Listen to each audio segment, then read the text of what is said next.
प्रिय दर्शकों, नमस्कार। आज का हमारा जो विषय है, इसमें हमने थंबनेल में अपने ये लिखा है किस भाव से क्या देखते हैं और अपनी जन्म कुंडली का परीक्षण और विश्लेषण हम कैसे करें। हर व्यक्ति को इस बात की जिज्ञासा होती है कि हमारे भविष्य में क्या है, हमारा कल का आने वाला समय या वर्तमान का समय या आगे आने वाला हमारा वृद्धावस्था या चौथेपन का समय या हमारा शादी ब्याह कामकाज, हमारी शिक्षा, हमारा करियर कैसा रहेगा। इसी के संदर्भ में वो जानना चाहता है। तो मित्रों, जब किसी व्यक्ति का जन्म होता है तो जन्म के समय किसी विशेष अक्षांश और देशांतर रेखा पर के हिसाब से हम एक जन्म कुंडली का निर्माण करते हैं। ये जो जन्म कुंडली होती है, ये ब्रह्मांड का नक्शा होता है। ब्रह्मांड जो हमारा जोड़क है, जिसे भचक्र बोलते हैं। भचक्र माने भा माने होता है राशि, और चक्र माने जो राशि का चक्रण है वो 360 डिग्री का होता है। इसे हम 12 से भाग देते हैं तो एक खाना हमारा 30 अंश का होता है।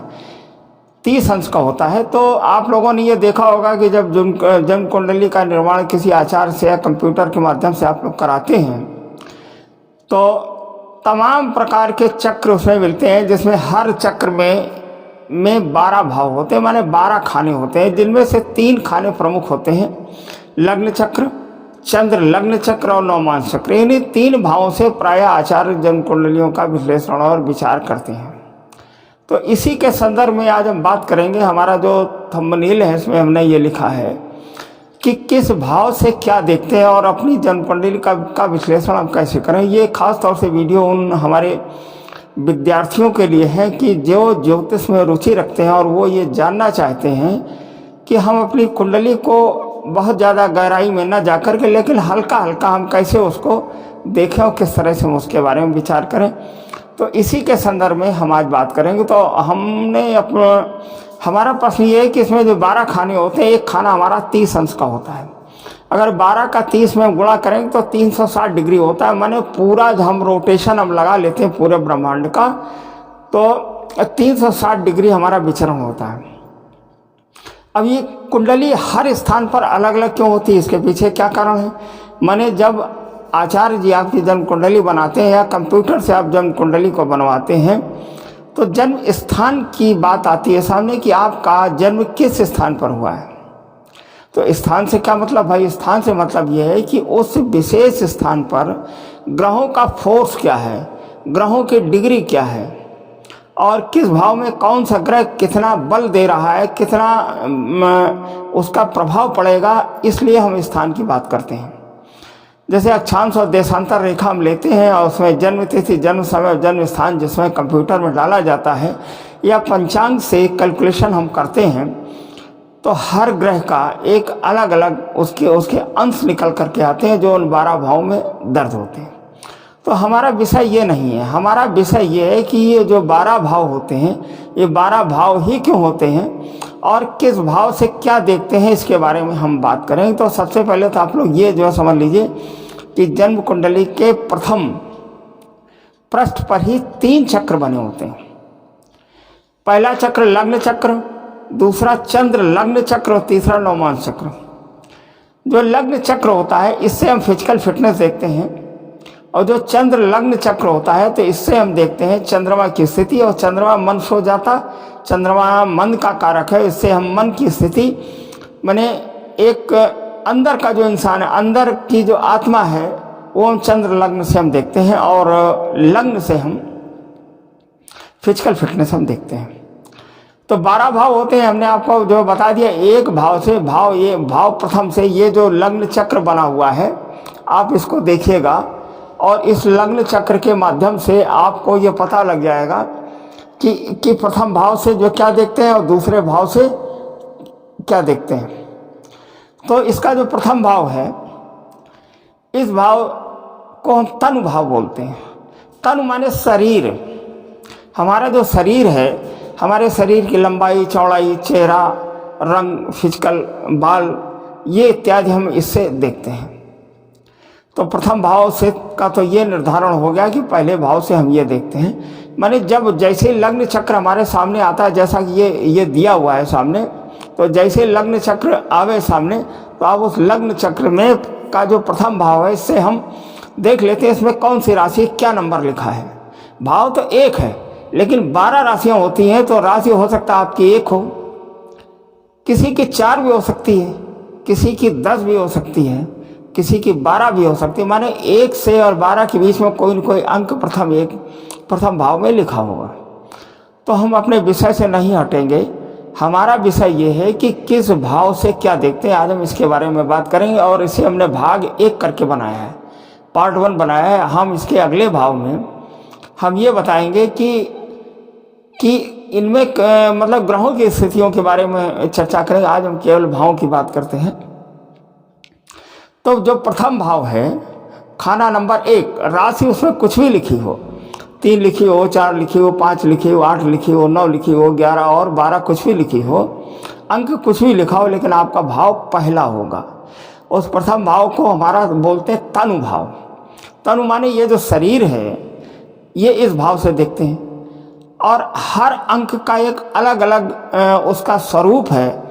इसके बारे में हम इसके अगले भाग में हम चर्चा करेंगे कि अगर 1 नंबर लिखा हो तो आपका तनु कैसा होगा, आपका शरीर कैसा होगा। अगर 2 नंबर लिखा होगा तो आपका शरीर कैसा होगा। और अगर 12 नंबर और 8 नंबर 9 नंबर लिखा होगा तो आपका शरीर कैसा होगा, आपकी फिजिकल फिटनेस कैसी होगी। ये हम अपने भाग 2 की हम बात करेंगे। अब दूसरे भाव से हम धन भाव देखते हैं और वाणी भाव देखते हैं। धन भाव जो लग्न से जो दूसरा स्थान, माने जब गिनेंगे प्रथम भाव, इसके बाद जो दूसरा भाव है हमारा, देखिए जरा से इसमें जो मतलब चक्र दिया हुआ है, चक्र में आप देखिए कि जो दूसरा स्थान है, दूसरे स्थान को हम धन भाव बोलते हैं। ये वो स्थान है कि जहाँ पर व्यक्ति का जन्म होता है। ये वाणी का भी स्थान है, ये हमारे मुंह का भी स्थान है। यहाँ से वाणी दोष भी हम देख लेते हैं। अगर यहाँ पर कोई ऐसी राशि है जो राशि निगेटिव है, जो एक दोष उत्पन्न कर रही है, तो व्यक्ति बहुत ही कड़वा बोलने वाला भी होता है। तो दूसरे स्थान से हम धन की स्थिति को देखते हैं, उस परिवार की स्थिति को देखते हैं जिस परिवार में व्यक्ति का जन्म होता है। तीसरा भाव जो होता है लग्न से पहला, दूसरा और तीसरा, देखिए इसमें लिखा है भ्राता भाव। भ्राता भाव जो तीसरा, इसे पराक्रम भी बोलते हैं। वर्क एफिशिएंसी, काम करने की जो क्षमता है, वो तीसरे स्थान से देखते हैं। वैसे तीसरा स्थान छोटे भाई का स्थान है। भाई देखिए 2 होते हैं, एक बड़ा एक छोटा। बड़े भाई की हम बात करेंगे बाद में। तो तीसरे स्थान से हम देखते हैं भ्राता भाव। इसे तीसरा भाव भ्राता भाव, पराक्रम स्थान। और बाहें भी यहाँ से देखते हैं, शरीर की बाहें जो होती हैं हमारी, ये भी हम इस भाव से देखते हैं। अब चौथे भाव की बात करते हैं। यहाँ से काउंट करेंगे 1, 2, 3 और 4। चौथे भाव से हम देखेंगे, ये माता का स्थान है। यहाँ से हम माता देखते हैं, यहाँ से माता को देखते हैं, यहाँ से भूमि भवन और वाहन को देखते हैं, यहाँ से जनता को देखते हैं, यहाँ से मित्र मंडली भी देखते हैं। आपके पास कितनी गाड़ियाँ होंगी, आपकी माता जी का स्वभाव कैसा होगा, आपके माता जी से आपका किस तरह का तालमेल बैठेगा। और चंद्रमा की स्थिति इस भाव से भी देखते हैं। ये आपके पास भवन और भूमि कितनी होगी, आपको जनता के प्रति कैसा जुड़ा होगा, ये हम चौथे स्थान से हम देखते हैं। अब बात करते हैं पंचम स्थान से। लग्न से हम जब गिनेंगे तो 5वां स्थान होगा। 5वां स्थान जो होता है वो संतान का स्थान है। संतान, आपकी कितनी संतान होगी, ये संतान का स्थान है। इस स्थान से हम शिक्षा भी देखते हैं, इस स्थान से प्रेम भी देखते हैं, और इस स्थान से पुत्र का स्वभाव, पुत्र का नेचर भी देखते हैं। जो लोग प्रश्न कर देते हैं कि हमारा प्रेम विवाह होगा कि नहीं होगा, तो हम पंचम स्थान से 7वें स्थान का रिलेशन देख करके ये बताते हैं कि आपका प्रेम विवाह होना है अथवा नहीं होना है। तो पंचम स्थान शिक्षा का स्थान, पंचम स्थान संतान का स्थान, पंचम स्थान प्रेम का स्थान। अब बात कर लेते हैं 6वें स्थान की। लग्न से पहला, दूसरा, तीसरा, चौथा, 5वां, 6ठा स्थान आप लोग इस लग्न चक्र से आप लोग काउंट करिए, या आप लोग अपनी कुंडली को देखिए और प्रथम भाव से राशि उसमें कुछ भी लिखी हो, अंक कुछ भी लिखा, उससे कोई मतलब नहीं है। वहाँ से हम काउंट करेंगे 6वें स्थान को। 6वां स्थान रोग और ऋण का स्थान है। रोग तो बड़ी खराब चीज़ है, जिस व्यक्ति को रोग लग जाता है उसका जीवन बेकार हो जाता है। ऋण का स्थान माने कर्ज का स्थान, और शत्रु का स्थान। प्राय लोग हमसे क्वेश्चन जो कर देते हैं कि आचार्य जी हमें आप ये बताइए कि गुप्त शत्रु बहुत है, सामने नहीं आते लेकिन नुकसान जो कर देते हैं वो छठवें स्थान से देखते हैं। कौन सी बीमारी कब होने वाली वो इस स्थान से देखते हैं। कितने मुकदमे चल रहे हैं वो इस स्थान से देखा जाता है। या आगे आने वाला भविष्य में किसी भी प्रकार से कोई समस्या खड़ी होगी, रोग से, ऋण से, शत्रु से, तो इस भाव से हम देखते हैं। अब बात करते हैं सातवां स्थान, ये प्रमुख स्थान। प्रमुख स्थान क्यों है कि तनु से जस्ट अपोजिट 180 डिग्री पर है। ये स्थान आपकी भार्या का स्थान भी है। इसको भार्या माने पत्नी। ये स्थान आपके पार्टनर का भी स्थान। अगर आप व्यापारी हैं तो आपका जो पार्टनर है वो इस स्थान से देखते हैं, और लाइफ पार्टनर भी इस स्थान से देखा जाता है। अगर ये स्थान मित्रों खराब है तो जिंदगी बर्बाद, नरक है। चाहे व्यापार में पार्टनर का स्वभाव अगर खराब हो तो जिंदगी बर्बाद है, या लाइफ पार्टनर का स्वभाव अगर खराब हो तो जिंदगी बर्बाद। अगर उसका अच्छा नेचर, अच्छा स्वभाव है तो जिंदगी आराम से कट जाएगी। अब बात कर लेते हैं इसके बाद वाला स्थान, माने सातवें के बाद आठवां स्थान से आयु स्थान भी बोलते हैं। लोगों ने इसे बदनाम कर मृत्यु का स्थान देना शुरू कर दिया, कहना शुरू कर दिया। मृत्यु नहीं बोलते हैं, इसको आयु का स्थान बोलते हैं। ये गुण ज्ञान का भी स्थान है, ये पत्नी की वाणी का भी स्थान है, क्योंकि सातवें से दूसरा है। जैसा लग्न से आपका दूसरा है वाणी का स्थान, वैसा पत्नी का ये ससुराल का भी स्थान, ये पाताल लोक का भी स्थान है, ये गुण ज्ञान का भी स्थान है। किन किन चीज़ का स्थान देखिए, आप लोग याद कर लीजिए, रट लीजिए। आठवां स्थान आयु का स्थान, आठवां स्थान गुण ज्ञान का स्थान, आठवां स्थान पत्नी की वाणी का स्थान, आपके ससुराल का स्थान, और आठवां स्थान जो होता है आपका ये चोट और दुर्घटना का भी स्थान है। आठवां स्थान जेल यात्रा का भी स्थान है। लेकिन प्रमुखता इसे आयु, इससे हम देखते हैं आयु का स्थान है, ज़्यादा आप लोग भ्रमित न हो। इसके बाद में नवां स्थान जो लग्न से हम जब काउंट करेंगे, नवां स्थान ये हमारे भाग्य का स्थान है। यही स्थान हमारे पिता का स्थान है, यही स्थान हमारे धर्म का स्थान है। वाह भाई, अगर आप धार्मिक नहीं हैं तो जीवन आपका बेकार। अगर आपके पिता से संबंध अच्छे नहीं हैं तो जिंदगी बर्बाद। अगर भाग्य आपका नहीं बढ़ रहा है, भाग्य अगर आपका साथ नहीं दे रहा है तो जिंदगी बर्बाद। वो भी इसी भाव से हम देखते हैं। इस भाव में राशि, इस भाव में लगने वाले ग्रहों का प्रभाव इत्यादि हम नवें स्थान से देखते हैं। अब बात कर लेते हैं 10वें स्थान की। 10वां स्थान कर्म का स्थान है, 10वां स्थान सम्मान का स्थान है, 10वां स्थान धनार्जन का स्थान है। मतलब यहाँ से धन को हम क्या करते हैं, पैदा करते हैं, ये धनार्जन का स्थान है। और 10वां स्थान को पिता से भी देखते हैं, चूँकि चौथा स्थान माता का है तो माता से सातवां, जैसा आपका सातवां स्थान आपके पत्नी का स्थान, वैसा माँ के पति माने पिता का जो स्थान है वो 10वें स्थान से भी देखते हैं। 9वें और 10वें स्थान से हम पिता के स्थान को देखते हैं। इसमें मत एक नहीं है। अब बात कर लेते हैं 11वें स्थान को। 11वां स्थान को हम लाभ का स्थान बोलते हैं, लेकिन ये भ्राता का भी स्थान, कौन से भाई का स्थान है, जो बड़े भाई का स्थान है, और ये दाहिनी भुजा का भी स्थान है। अगर तीसरा स्थान हमारे भाई भुजा के स्थान, छोटे भाई का स्थान है, तो दाहिना हमारे लाभ का स्थान और हमारे बड़े भाई का स्थान भी है। यहाँ से लाभ देखते हैं 10वें स्थान से, तो आप धन व्यापार करते हैं, व्यापार में लाभ कितना होगा वो हम 11वें स्थान से देखते हैं। अब बात करते हैं 12वें स्थान की।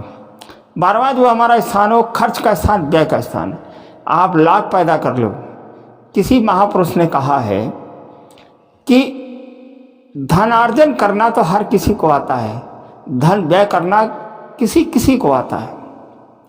आप 10 लाख तो पैदा कर लेंगे अच्छाई से, बुराई से, दंड फंद करके, दुनिया भर के बवाल से, लेकिन 10 लाख खर्च करने में बड़े दिमाग की ज़रूरत है। तो 12वां स्थान हमारे खर्च का स्थान है। 12वां स्थान हमारे विदेश यात्रा का स्थान है। 12वां स्थान हमारे परलोक का भी स्थान है।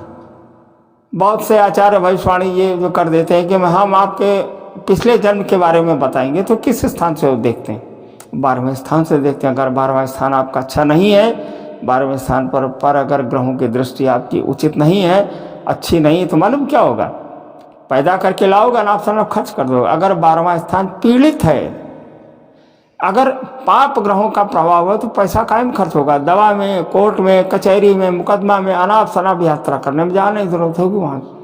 अगर 12वें स्थान में अच्छे ग्रहों का प्रभाव है तो 12वें स्थान में क्या होगा, धन अच्छी तरह से व्यय होगा, एक अच्छा व्यय होगा। मित्रों, ये हमने आज बात की कि किस भाव से क्या देखते हैं, हमारा थंबनेल पूरा हो गया। अब कुछ और विशेष बात कर लेते हैं। देखिए 12 भाव हैं, ये तो आपने देखे। अब इसमें केंद्र भाव हम जो बता देते हैं, केंद्र भाव कौन कौन से। पहला स्थान लग्न, चौथा स्थान माने माता का स्थान, सातवां स्थान ये आपका कर्म का स्थान और आपका स्वयं का स्थान। तो 1, 4, 7 और 10 ये 4 स्थान हमारे केंद्र के स्थान हैं। अब त्रिकोण स्थान कौन कौन से हैं? त्रिकोण स्थान पहला स्थान, 5वां स्थान, 1, 5 और 9 और 9वां स्थान, ये हमारे त्रिकोण स्थान है। अब उपचय स्थान कौन से हैं? उपचय स्थान आपका 3रा और 11वां है।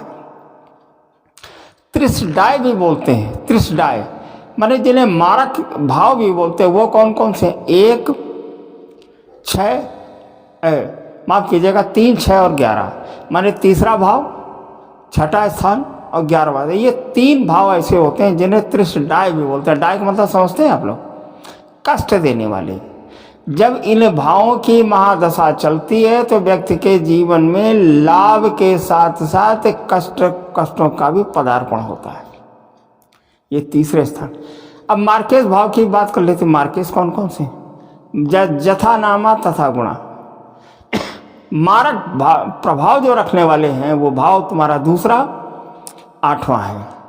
दूसरा स्थान को मारक भाव क्यों बोलते हैं? पत्नी का 8वां, आपका दूसरा। देखिए पत्नी आपकी जीवन संगिनी है, उसके आयु के स्थान की जब दशा चलती है पत्नी को कष्ट होता है। तो पत्नी को जब कष्ट होता है तो उस व्यक्ति को भी मरण तुल्य कष्ट होता है, इसलिए उसे मार्केश बोलते हैं। मार्केश से लाभ भी होता है क्योंकि धन स्थान है। तो धन स्थान की जिस समय दशा चलती है तो कष्ट के साथ में धनार्जन होता है। अब 8वें स्थान की बात कर लेते हैं। अष्टम स्थान। अष्टम स्थान तो है ये मारक स्थान, ये आयु का स्थान। जब अष्टमेश की दशा चलती है, अगर यहाँ पर शनि नहीं है, किसी और कोई अन्य ग्रह है, उस ग्रह की अगर दशा चली और उसमें कोई विरोधी ग्रह की अगर प्रत्यंतर दशा चलती है तो मरण तुल्य कष्ट होता है। अगर आयु खंड पूरा हो गया तो मौत भी हो जाती है। देखिए आप लोग को डरने की आवश्यकता नहीं है, हम मारक भाव बता रहे हैं कि मार्केश कौन कौन से हैं। दूसरा, 7वां और 8वां। 7वें स्थान को भी मारक स्थान बोलते हैं क्योंकि 7वां स्थान पत्नी का स्थान, और पत्नी का स्थान पत्नी के जीवन में आना सुख के साथ में कष्ट की बढ़ोतरी भी होती है। तो जब दूसरे स्थान की दशा चलती, 8वें स्थान की दशा चलती, अगर 7.5 इत्यादि नहीं है या आयु खंड पूरा नहीं हुआ है, अगर 8वें ग्रह की दशा चल रही है तो केवल कष्ट ही होता है। और अगर मान लीजिए 8वें खंड की दशा चल रही है और अगर आयु खंड पूरा हो गया हो तो मृत्यु भी हो सकती है। मित्रों, ये डरने की आवश्यकता बिल्कुल नहीं है। तो आज हमने बात की कि कुंडली को हम कैसे देखते हैं। सबसे पहले आप लोग अपना पेज पलटिए, कुंडली में लग्न चक्र देखिए, पहला भाव देखिए, हमारे वीडियो को पॉज करिए, आप ये देखिए पहले भाव से हम क्या देखते हैं, फिर दूसरा भाव देखिए, फिर तीसरा भाव देखिए, चौथा, 5वां, 6ठा, 7वां, 8वां, 9वां, 10वां, 11वां, 12वां, 12 भावों का गुण आप लोग निकालिए। अपनी आप जन्मांक देखिए। अगर कोई समस्या आ रही हो तो आप नीचे जो हमारा नंबर दिया है 9450347651, ये हमारा व्हाट्सअप नंबर है। इस नंबर पर आप लोग मैसेज से संपर्क कर सकते हैं। अगर कुंडली का विश्लेषण आप लोग कराना चाहते हैं तो आप समय ले लीजिए और समय लेकर के आप लोग कुंडली का विश्लेषण करा लें। अब इसके साथ में हम अपने वीडियो को समाप्त करते हैं। मिलेंगे इसके अगले भाव में, हम ग्रहों के बारे में बताएंगे कि हमारे जो 9 ग्रह हैं उनका क्या प्रभाव है। अगर ये इन भाव में बैठे हों या इनकी दशा चल रही हो तो क्या ये परिणाम देंगे। इसके साथ में हम अपने इस वीडियो को समाप्त करते हैं। धन्यवाद, नमस्कार, प्रेम से बोलो, जय श्री राम।